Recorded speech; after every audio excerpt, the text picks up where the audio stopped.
Coming up on Extra Credit, we learn how to draw a rooster, get tips on how to tell an interesting story, and so much more. Stay tuned.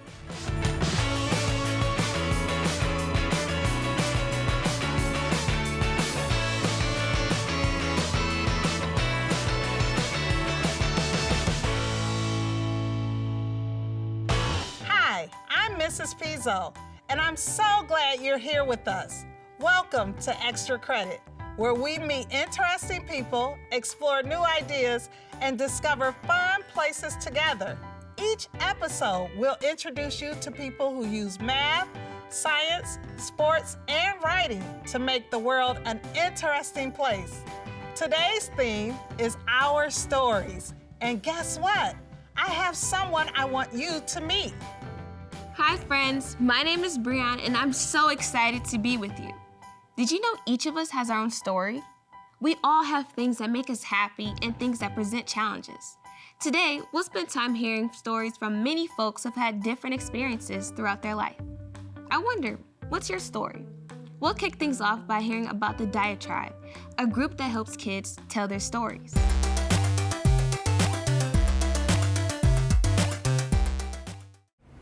Let's hit the lights and do a mic check.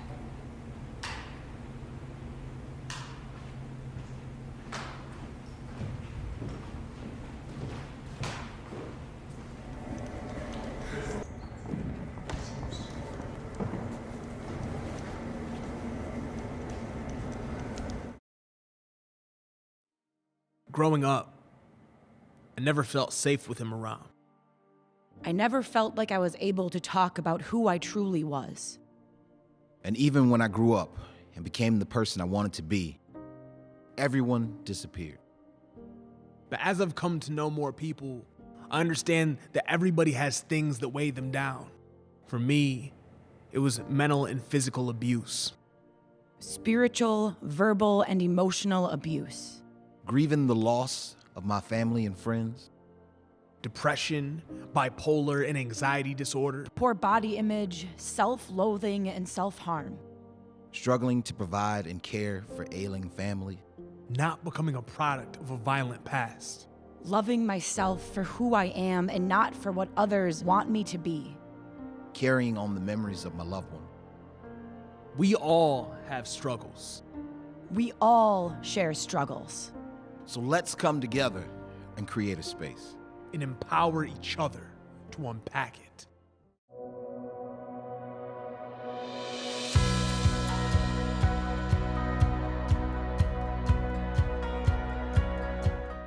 We give students the tools to write and share their own stories in the classroom and the outside world.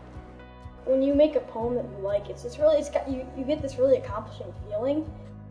You can get so much stuff off your chest, and people will really listen to what you're saying. It requires no thought, just speak your race, check the box. We share our stories and inspire openness and vulnerability in auditoriums during assemblies. I feel like I can connect with people and that we all have something in common when we speak. I mean, we use creative writing to motivate young people, to be active members of their community, navigate social issues, systematic problems. This is for every kid whose all they ever did was jump that one day they would just get accepted. I represent him or her, anyone similar. You are the reason I made this moment. We all have struggles. We all share struggles. This is what the Diatribe is all about.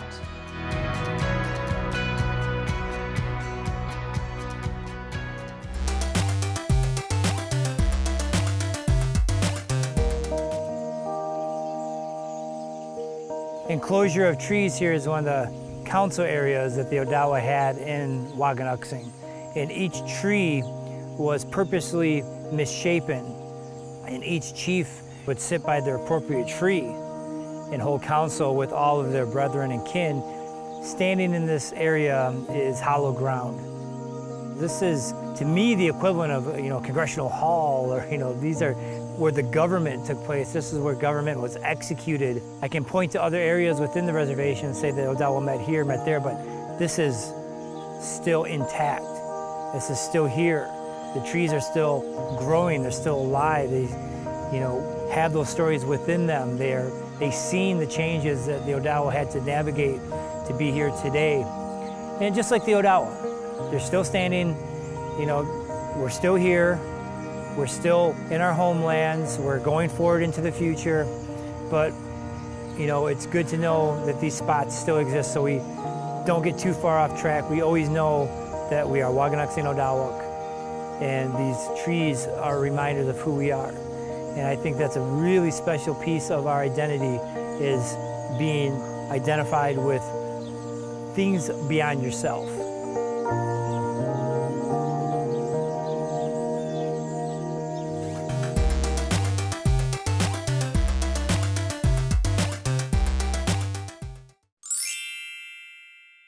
When you're thinking about creating great story, it's really thinking about how will someone connect with the story that you're creating. How will they connect with the world? Do they understand it? Is there something that helps them ground what they know in the world that you're creating? And most importantly, who are the characters in that world, and how do you have that player or viewer feel like they're part of it? A compelling story is something that I think touches everyone. It's something that shows people at the moment of change, pivotal moments. It's a story that engages us in ways that helps to transform us. If you start with complex characters and authentic characters, they really drive your story, because as people, we're complex. Good story, in my opinion, has conflict because, stories are about getting past something or through something or around something. What are these elements, the kind of rising action, the risk our hero needs to be able to take? What are the things she has to challenge herself to overcome to achieve this? What kind of thing must she want, and how much must she want it for us to be really invested? And then, of course, there's this big peak, the climax of any story, where it's all on the line, you can't turn back. What's going to happen next question that you have in your head? Your viewers, your audience will have those same questions. So try to take them logically through the story and answer the questions that come up in your head. We have all these platforms available where young people are telling their story. So I encourage you to do that. And if you have any interest in making storytelling your career or something you want to do, start now. I do a lot of things, but I think everything can almost be summed up by storyteller. So I'm very interested in poetry, also photography and short story writing. On the side, I'm a freelance consultant. When you're telling stories, think about what it is that you want to get across. What is the point of the story? Does it have a beginning that draws in the person who's listening to it? Does it have a middle that kind of links the beginning to the end? And does it have a way to end the story? And the ending doesn't have to be a finale or an explanation, but it's something that leaves the person listening to you with something to think about. Be yourself, understand who you are, be willing to learn, grow, uncover, discover, be curious, love life, live life, breathe beauty, and enjoy it while you're at it. I'm inspired by my niece, who is very curious and loves stories. So she's had books since she was probably under 1. And every time I see her one of her constant questions is, Nebu, tell me a story, tell me a story. I'm not sure if I decided to become a storyteller or it kind of chose me. I've been writing poetry since I was in 10th grade. And for me, the way it started is it was a creative outlet. There was a lot going on politically. There was a war about to be waged on Afghanistan, and I had all of these frustrations, and I didn't feel like I could talk about these things with my peers. And so poetry became my outlet. It became the way in which I was channeling all of this anger and frustration that I had onto a platform that allowed me to kind of release and also be positive and a little bit more at peace with the world. So that's how it started. And of course it continued. And my engagement with poetry waxed and waned. Like I'd write a lot sometimes, and there were times when I didn't write at all. But it continued with me. Like it was something that was constantly my companion over the years. And when I left work, I realized in order to be sane, in order to be happy, in order to be whole, I have to also feed this creative part of me. I have to feed my creativity. And so I realized because I had a passion for poetry, but also for photography and short stories or literature generally, I realized that's what I was. I was a storyteller, and not only telling stories in the written form, but also visually.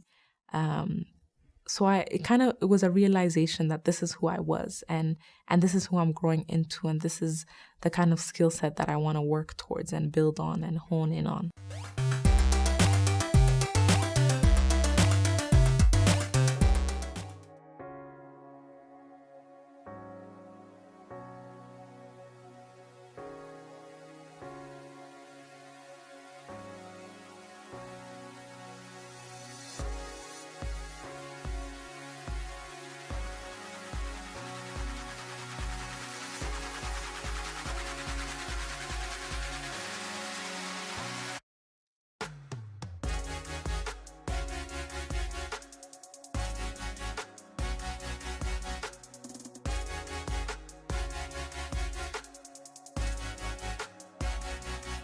My name is Nabila Najjar, and I am a costume and fashion designer from Detroit, Michigan. I graduated from the College for Creative Studies in 2016, and that's when I started my business, Seamstress Beat. I would describe my work as dreamy and floral, though it does tend to fall on the conceptual side. I usually have to come up with an idea or a concept behind the garment before creating it.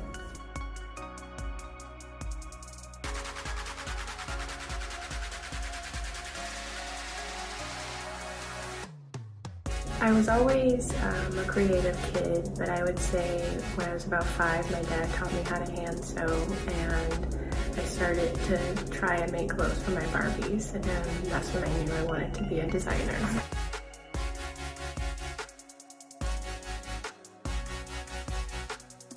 I was homeschooled up until college, so when I started CCS, it was my first school experience. I was extremely nervous and overwhelmed, but it taught me so much. I really loved being in the fibers and textiles department. It pushed me to think in a different way when it came to creating my garments. I also wound up assisting and teaching at CCS in the summer programs for years, and it was really nice to be able to share my perspective and ideas with students.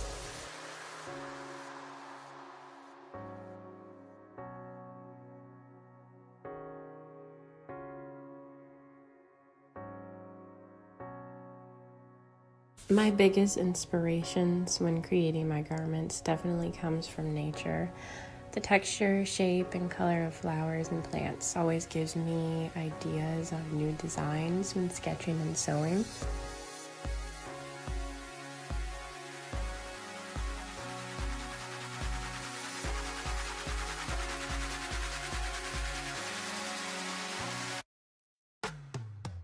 I love working with models. Planning shoots is always such an experience. Choosing various models and seeing how they bring their garments to life is so cool to me. Every shoot is always going to be different.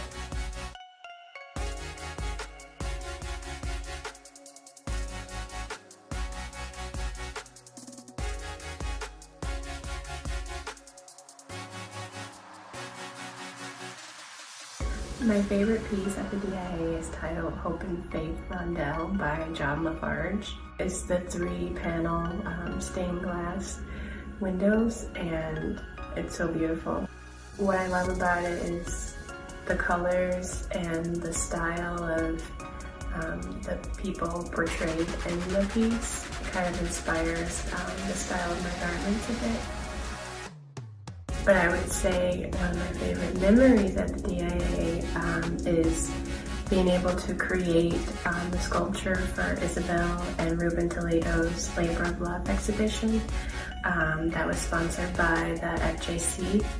That was my favorite memory of the DIA, to just be able to create a sculpture and have it displayed there amongst some of the old greats was a memory I'll never forget.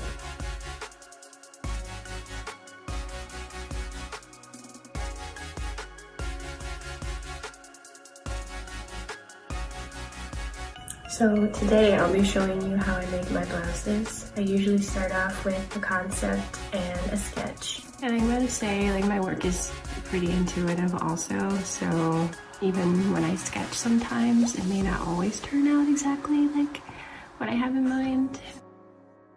I like to try to mix in like natural dyeing with some of the chemical dye that I like to use a lot.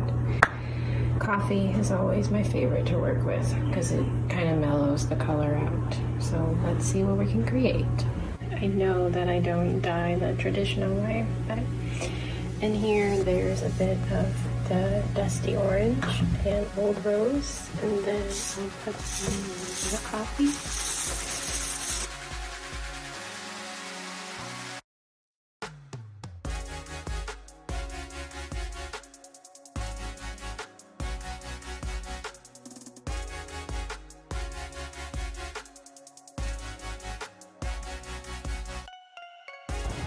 So here is the color. It'll look a little different when it's dry, but here we are. Here's the fabric I dyed, and it's all cut out and ready to start being attached together. So we're gonna begin sewing. Doesn't look like much yet, but once it's put together, it'll be a pretty garment. One thing about me when it comes to my work is that I am definitely not a traditional seamstress. I always make the joke that other sewers would frown upon how I cut and sew my designs. I have only taken one professional sewing class at CCS, and it taught me so much, but I am mostly self-taught, so my ways of sewing are definitely interesting and intuitive. So here is the final blouse. I'm pretty happy with how it turned out. It was definitely an intuitive piece to work on because I was kind of just sewing and going with the flow, but here it is.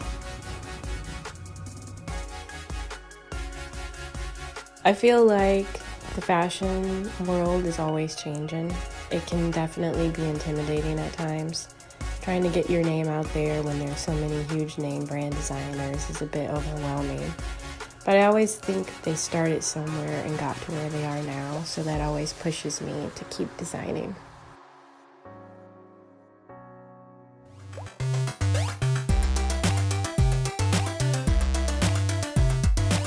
In Isabella County, the Sassuan Immersion School is at the forefront in preserving the Anishinabe language for the Saginaw Chippewa Indian tribe's youngest members. It started in 2008 when the Tribal Council passed a resolution saying that language was important and they were going to do something about it. We have 3 classes now, and we're full capacity. There's 12 students in each class. The language and culture go hand in hand, and language is who you are, so it's important in that way. And hopefully we give them enough language that they will continue to learn as they go along. Once they leave here, they get very little. So we have to give them a very good, sound foundation. That's our biggest challenge, I guess, to try and get them to be really interested in the language, that they will continue to learn it. When I first came here, there were people that did not say miigwech or ahau or Anishna. Now you see people, you say Anishinagegi, and they put their tamabe, nishin, and there's more vocabulary coming out. Everybody is starting to use it. The little ones understand it, and it's truly a revitalization. They're very strong in their effort in preserving our Anishinaabe language.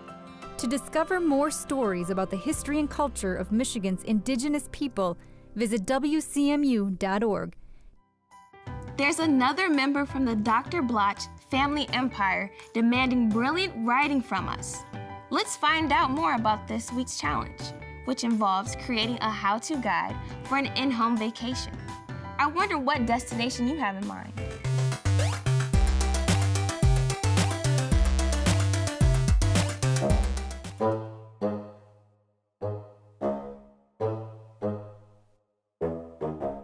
Oh, hello, 826 Michigan students and families. I am so impressed with all of the work that has been submitted for 826 Michigan's Writing Challenge. Thank you. Naomi, what is this writing challenge of which you speak? Dr. Blotch? How do you know where I live? Well, I was just sitting here thinking to myself about a writing challenge that we could do for 826 students, but for you too. But of course, Nora, that makes perfect sense. Very believable. And just to clarify, this is Dr. Lysanthia Blotch of the Doctor's Blotch Empire.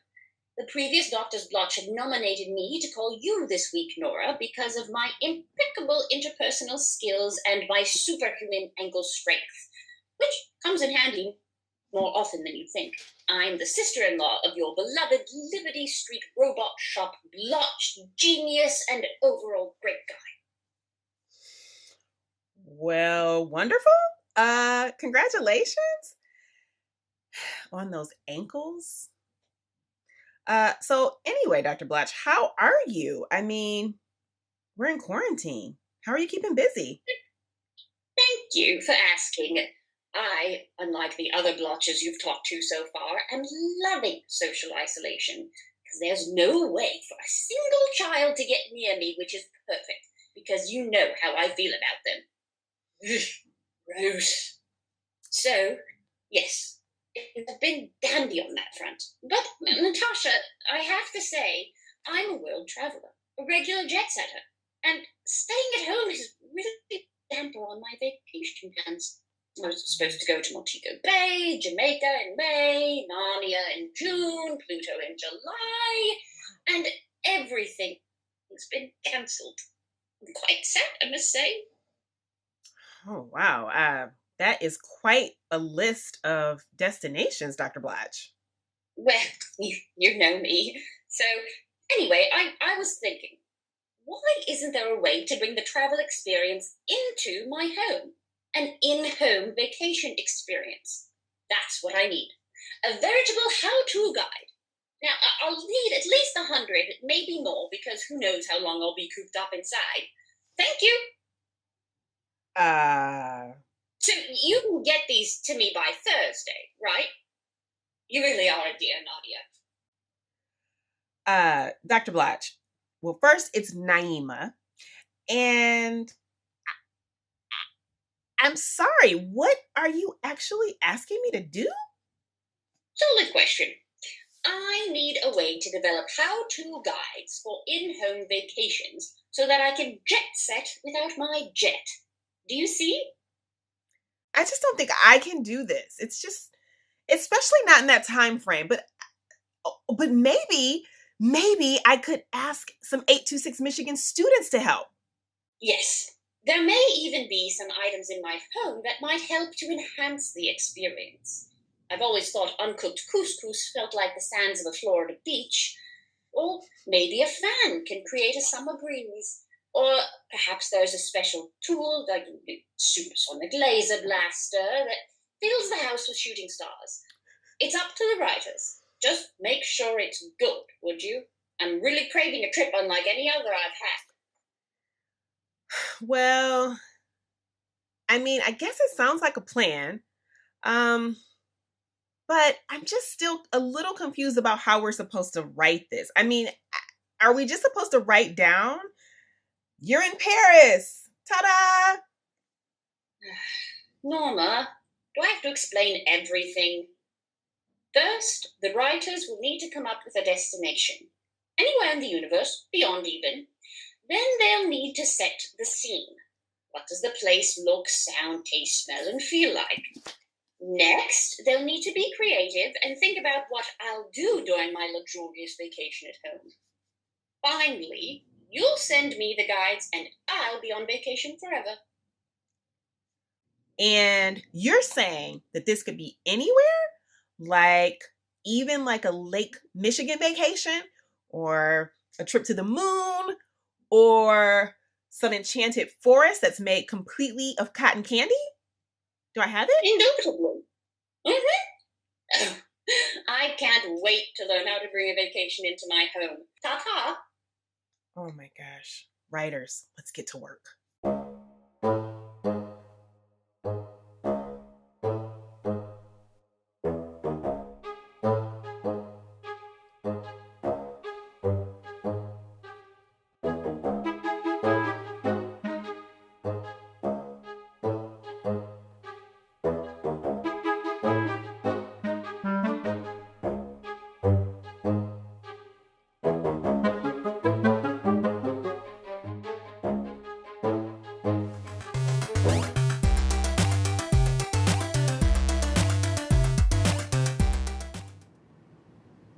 I am starving to feel strong and empowered.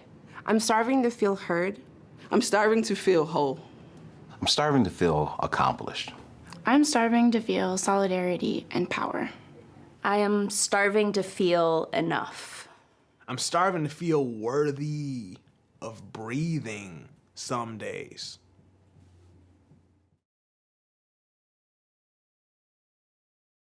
I will not let the agreements that I made in the past keep me from freedom.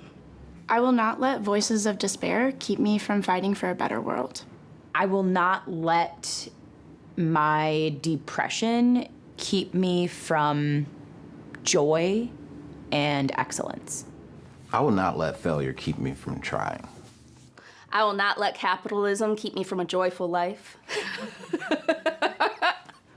I will not let my inner voice stop me from living my best life. Can I say? Yeah. Okay.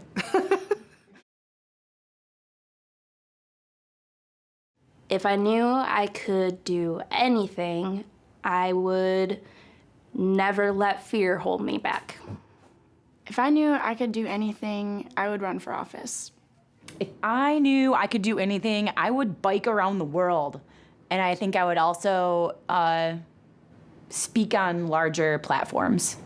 If I knew I could do anything, I would continue to try, right? I don't want to be stagnant. I don't want to be that old dog that can't learn to do new tricks. If I knew I could do anything, I'd be best friends with Lizzo. I love her.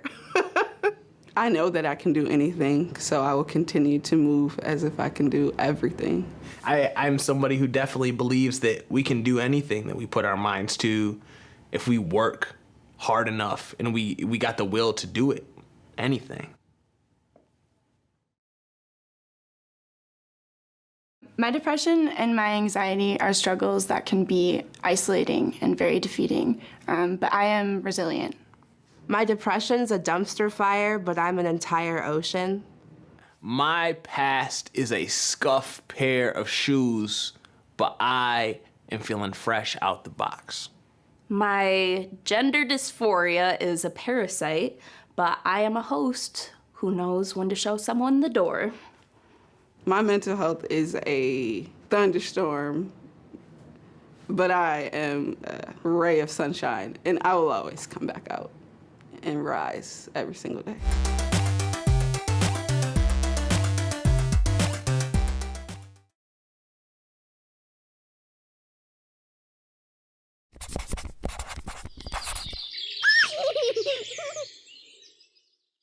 Welcome to InPACT at Home, where we practice interrupting prolonged sitting with activity. My name's Kemper, this is Claire, and we're here to help get you moving for the next 8 minutes. You'll be surprised at what these moments of movement can do for you and the rest of your family so that you can stay active and healthy at home. So go ahead, get up, and let's get started. For this movement activity, we're going to be focusing on our mood and mental health. Before I jump into that, let's get warmed up. follow Claire for some high knees, follow me for some lower knees to get the body flowing and get your mind right. So exercise isn't just beneficial for your body, it is incredibly beneficial for your mind and your mental health.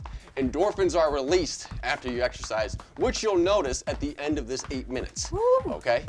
So trust me, try to elevate the heart rate, try to get the blood flowing, and try to get yourself to sweat a little bit. Keep going, everybody's doing great. Couple more seconds here, and then we will transition into exercise 2 and rest. Awesome. Exercise 2 will be a reverse lunge with rotation at the bottom. So if you watch Claire, we're gonna step back with one leg. Weight's gonna be in that front heel.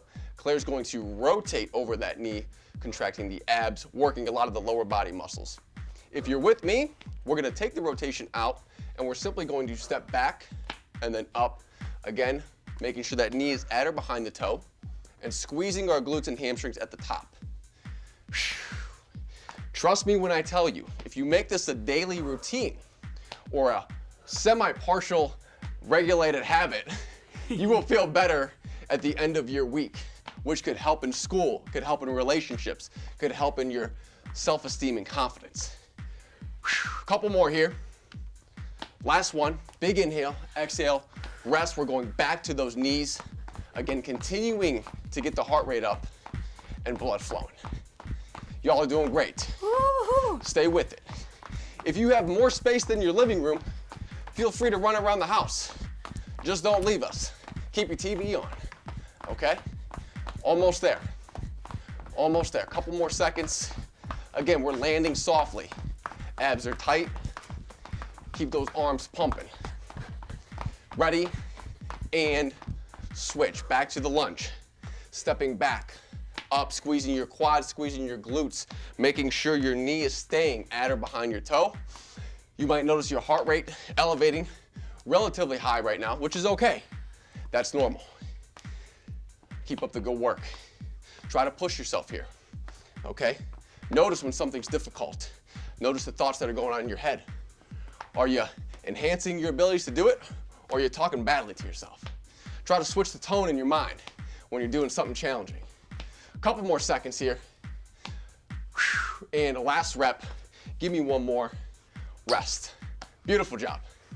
Next group of movements, we will do ankle hops to start. If you're watching Claire, she is jumping up on her toes, landing softly. Think about like when you're skipping rope.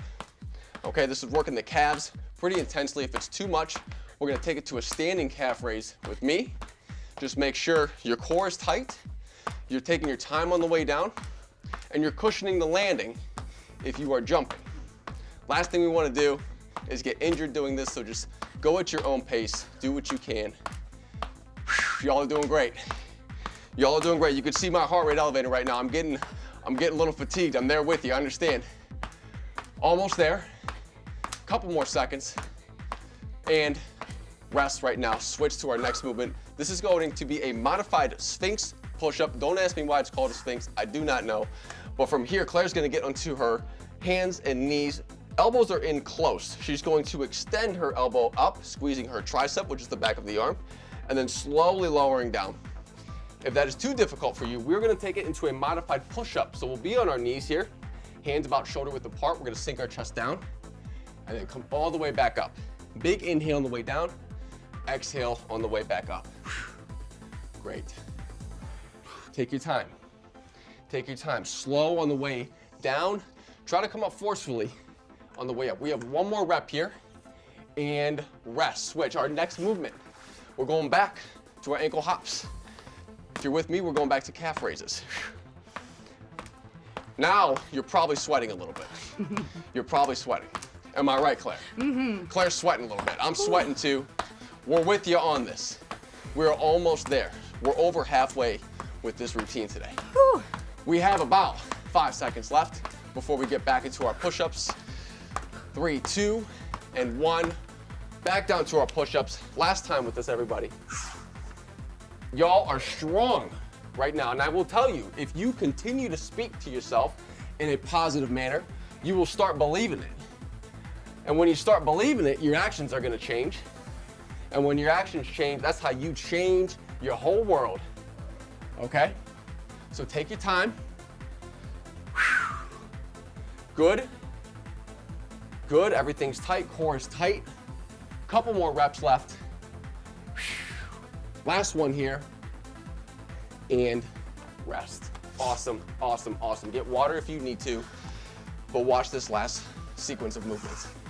Claire will be doing our bicycle crunch, okay? Legs are gonna be up. She's going to bring her opposite elbow to knee, keeping her lower back jammed into the ground. From here, we're working on our abs a lot. If that's too much for you, take it to a twist crunch. Lower back is down. We're gonna take our shoulder to the opposite knee and then bring it all the way back down. Stay with us here, working on the core, okay? Exhale when you come up. Slow on the way back down. Continue to breathe. Continue to breathe. Beautiful work. Beautiful work. We have a couple more reps left in the tank. I know you're fatigued. I'm gonna ask you to stay with us and switch. Last movement. Claire's gonna go into a modified plank up. So we're gonna be back into that hands and knees position. Claire's going to push herself up into a modified push-up position and then back down. If that's too much, stay here with me. We're going to hold this position. We're gonna kick our leg back, squeeze our butt, and then back down. Kick the leg back, squeeze the butt, back down. Again, we're exhaling as we exert. So when my leg goes back, I'm gonna squeeze my butt, and my abs are staying tight the whole time. One more rep here, blow it out, and rest. Come back up. Beautiful job, everybody. Great work. I hope you enjoyed today's movement break. InPACT at Home is a chance to apply the skills you may have learned in your PE class to improve your health. To learn more about the health benefits associated with daily movement, visit impactathome.umich.edu. Now don't forget to fill out your daily log. We will see you again during our next workout.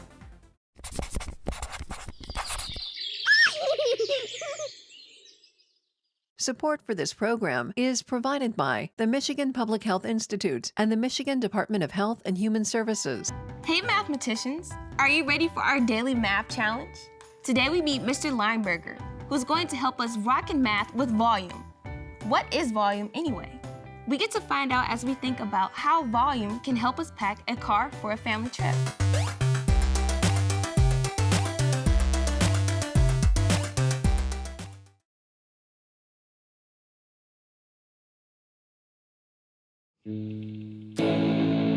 Volume! More volume! Oh, wait. This is supposed to be a math lesson. Sorry. Got confused for a moment.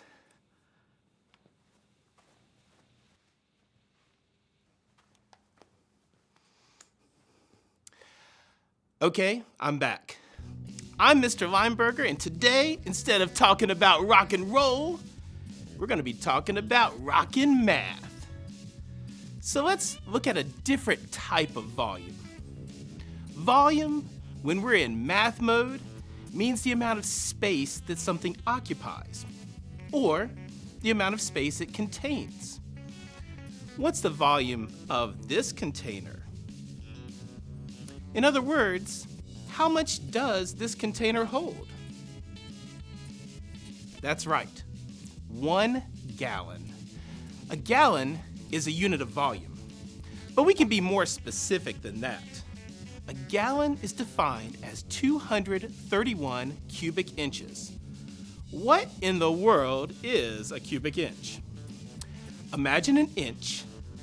Now imagine a cube that's an inch wide. If it's also 1 inch tall and 1 inch deep, then we have a cubic inch. Volume of a rectangular prism is determined by length multiplied by width multiplied by height. That's multi-step multiplication. Try saying that 3 times quickly. But seriously, try saying it. So, back to our gallon-sized carton of milk. If a gallon is 231 cubic inches, we could imagine it like this. Let's start with 100 cubes, add another 100, That's 200 cubes. Let's drop 30 more cubes in 3 groups of 10.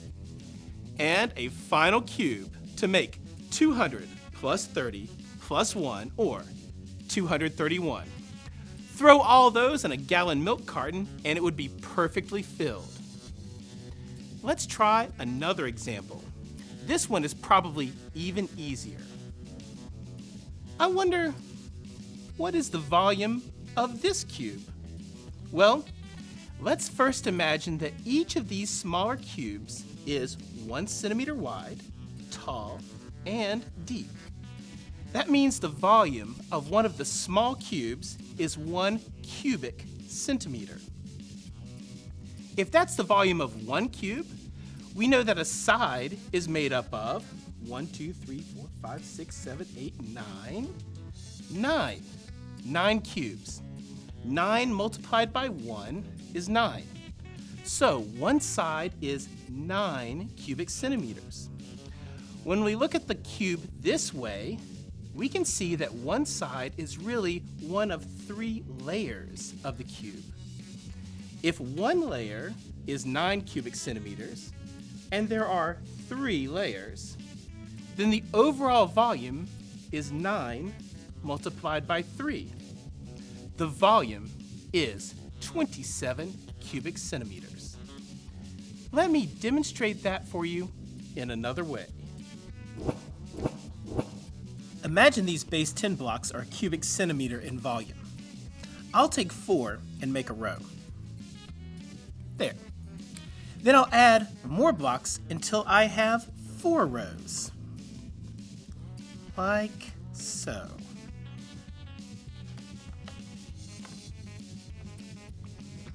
How many total blocks are there? 4, 8, 12, 16 total blocks. So we know the volume of this is 16 cubic centimeters.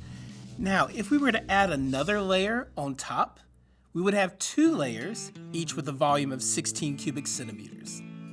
If this is our final rectangular prism, 16 plus 16, the total volume would be 32 cubic centimeters. If I were to add 2 more layers to make the final figure an actual cube, what would the volume be? Correct. 64 cubic centimeters. Okay, we're back. Now let's look at some real-world examples to help you get a good feel for volume. What about a coffee cup? It's got a volume of about 240 cubic centimeters. A football? That's about 4,800 cubic centimeters in volume. It's a lot more volume than a coffee cup. A basketball is a little over 7,000 cubic centimeters. And your average oven? The volume of a normal oven is a whopping 141,000 cubic centimeters. But if we switch units and think about cubic meters, that's much less than half of 1 cubic meter in volume. Now, let's get down to the real problem. Have you or your family ever packed a car for a trip?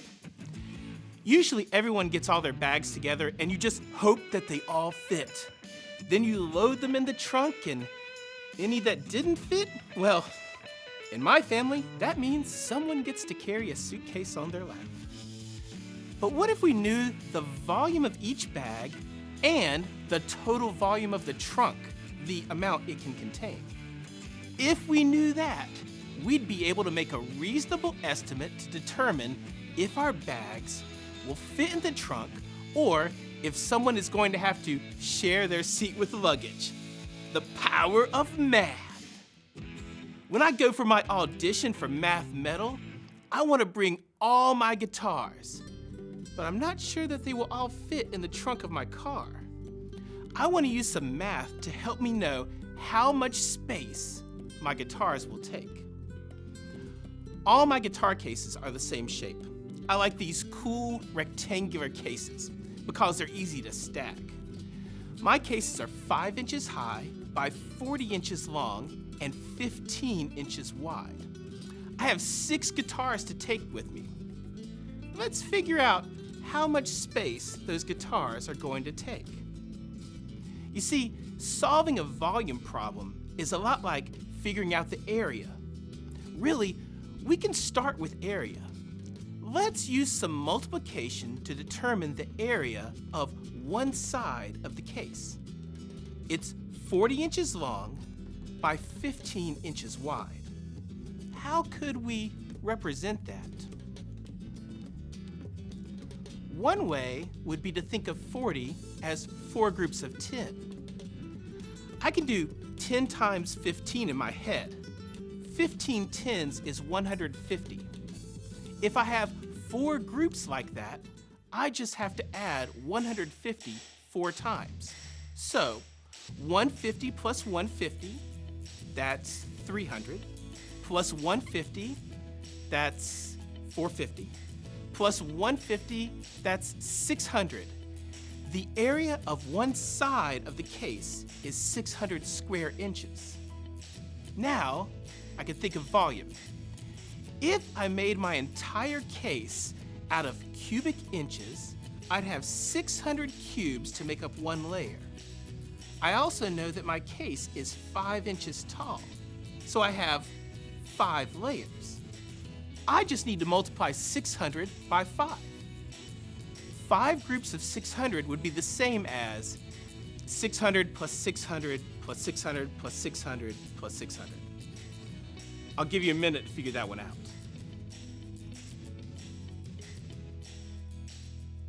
There. Are you done? Yes, 3,000. My case is 3,000 cubic inches in volume. I've got 6 cases.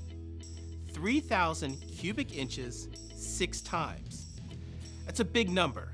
So let me make 6 times 3,000 an easier problem. I can think of 3,000 as 3 times 1,000. So 6 times 3,000 is the same as 6 times 3 times 1,000. 6 times 3 is 18. 18 times 1,000 is 18,000. When you stack all my guitar cases together, they take up 18,000 cubic inches. I happen to know that my trunk holds 20,000 cubic inches of volume. My guitar cases take up 18,000 cubic inches. That leaves me with 2,000 cubic inches to spare. I might be able to pack my smoke machine as well. Thanks for helping me figure things out. Today we looked at some strategies for multi-step multiplication. We used these strategies to determine the volume of a puzzle cube, a carton of milk, and 6 guitar cases. Until next time, keep rocking out, math style.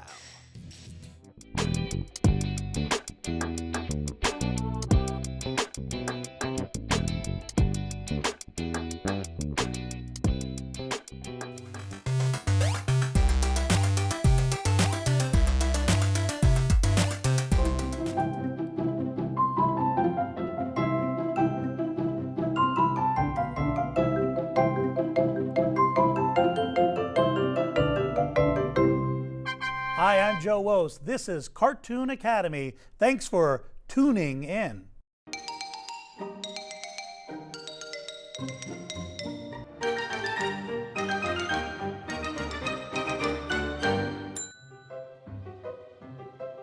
Poor old Rooster, he has to wake up before any of the animals on the farm, climb up that great big rooftop, crawl out to the edge of the roof, and then crow as loud as he can. It's no wonder he's a little bit frustrated and flustered. Today we're going to talk a little bit about emotion. Emotion is how a character feels. And the way we show emotion is through our facial expressions. Our eyes, eyebrows, and mouth are all ways that we can show how we feel. Happy, sad, angry are all emotion. Today we're going to draw a very frustrated rooster. Let's draw. We're going to start with the eyes. we have a circle just like this. Right next to that is a smaller circle. We're going to draw the pupils right towards the center. That helps them look a little more frightened and frustrated and a little bit flustered. Now for the beak. We come out to a point, in, down, up, point, in, and up. Now he's crowing very loudly, so we're going to make his tongue sticking out. We go out, around, and in, and a little line right down the middle. We're going to show just a bit of the interior or inside of the mouth. Add a line down from the base of the mouth here to the top of the tongue, and then from the base of the tongue to the top of the lower lip, and then shade that in, above and below. There's a little line coming just down the top of the nose there. Next, we have a little line like that. Now the crown on top of the head. We come up, round, in, out, round, in, out, around, and connect. Next, the eyebrows are raised up high. Now for the neck. Notice the texture on the line, back and forth. And then the wings. First, the back wing here. Words look very, very frazzled and nervous. From the neck, come around and connect to that wing. Now for the tail feathers. Out, down, up, down, up. There's a W, and in. The other wing, right here. Out, up, down, scribbly little lines, just like that. A few feathers flying off.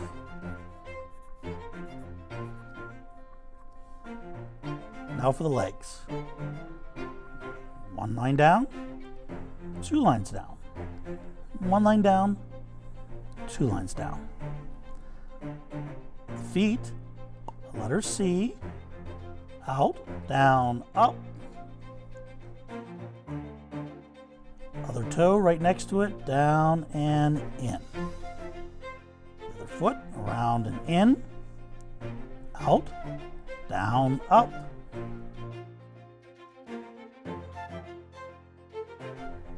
Out, down, in.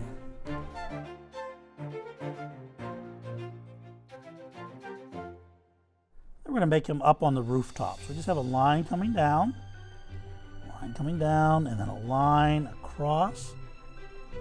Maybe a few shingles on that roof.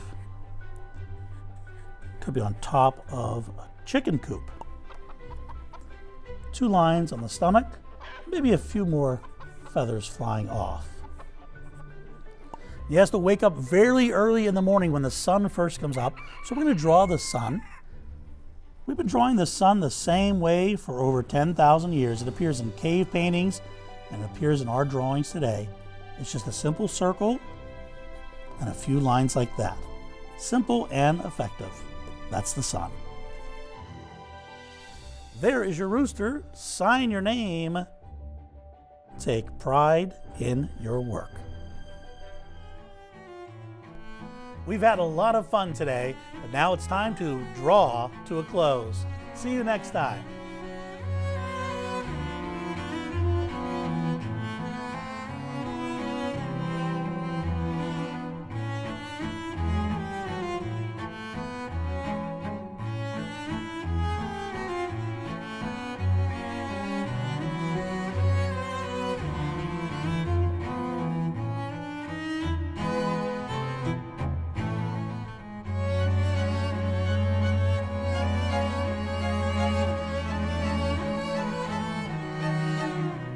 Funding for this program is provided by the Pennsylvania Department of Education for Learning at Home.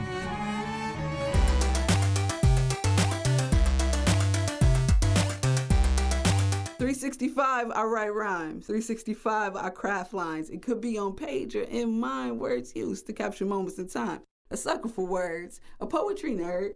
All through my city, there's poetry read, poetry written, and poetry heard. It's gonna be a poetic herd, a creative flock, language uplifted like birds. Poets be writing the fly, performing the soar. We do it all from my core, and I kid you not. This poetry might invade your block, whether they like it or not. Billboards and murals, screens and marquees, you might see it painted on streets. I'm so grateful for words. It's gonna be some poetry nerds all in my city. Poetry read, poetry written, and poetry heard. Hear it, write it, read if you choose. Whatever you do, I hope you find a poet in you. That would be cool. If you found a poet in you.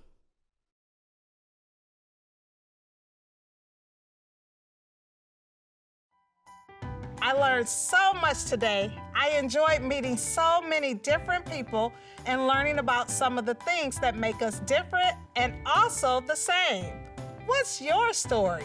How are your experiences different or similar to the kids in Grand Rapids who are learning poetry with the Diatribe? Before we leave, let's say thanks to our special co-hosts. See you next time. On the next episode of Extra Credit, we'll meet a teenager who owns his own business, get fit with cardio kickboxing, and learn about self-portraits. Get your extra credit on the Michigan Learning Channel. This program is made possible in part by Michigan Department of Education, the State of Michigan, and by viewers like you.